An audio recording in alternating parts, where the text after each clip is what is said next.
अमर बलिदानी, प्रमुख स्वतंत्रता सेनानी, क्रांतिकारी, राजस्थान के रत्न श्री केसरी सिंह जी बारहट को मैं श्रद्धांजलि व्यक्त कर रहा हूं। केसरी सिंह जी बारहट का पूरा परिवार राष्ट्र की एकता के लिए, देश की स्वतंत्रता के लिए प्रतिबद्ध रहा। उनके भाई जोरावर सिंह जी, जिनका बहुत बड़ा हाथ था देश के क्रांतिकारियों के अंदर सक्रिय रहकर बड़ी घटनाओं को अंजाम देने में, और केसरी सिंह जी के पुत्र श्री प्रताप सिंह जी बारहट, जो बनारस षड्यंत्र केस के अंदर न केवल जेल में बंद रहे बल्कि 25 साल की उम्र में उनको फांसी की सजा दी गई। उनको कितनी ही अमानुषिक यातनाएं दी गई, लेकिन उन्होंने झुकना स्वीकार नहीं किया। केसरी सिंह जी बारहट का पूरा परिवार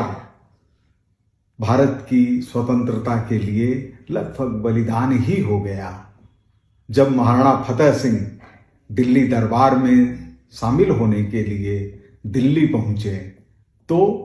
केसरी सिंह जी की कविता चेतावनी राह चूंगटिया उनको मिली दिल्ली में, और जब मिली पढ़ करके महाराणा फतेह सिंह जी व्याकुल हो गए, क्योंकि तब तक कोई भी महाराणा दिल्ली नहीं गया था दिल्ली दरबार के सामने झुकने के लिए या हाजिरी देने के लिए। जो ही महाराणा फतेह सिंह जी ने चेतावनी राह चूंगटिया पढ़ा तो वो उस दिन दिल्ली थे, लेकिन दिल्ली दरबार में शामिल नहीं हुए। केसरी सिंह जी ने के लिए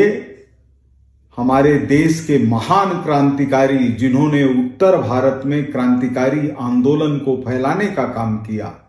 सचिंद्र नाथ सान्याल, उन्होंने लिखा कि ऐसे पिता दुर्लभ हैं जो बेटे को शहादत का संदेश देते हों और शहादत के लिए प्रेरित करते हों। मुझे ध्यान है कि केसरी सिंह जी की बारहट हवेली भीलवाड़ा शाहपुरा के अंदर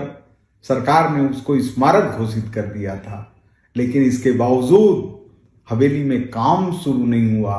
दसियों वर्षों तक मैं विजय शंकर जी श्रीवास्तव, जो उस समय पुरातत्व विभाग के निदेशक थे,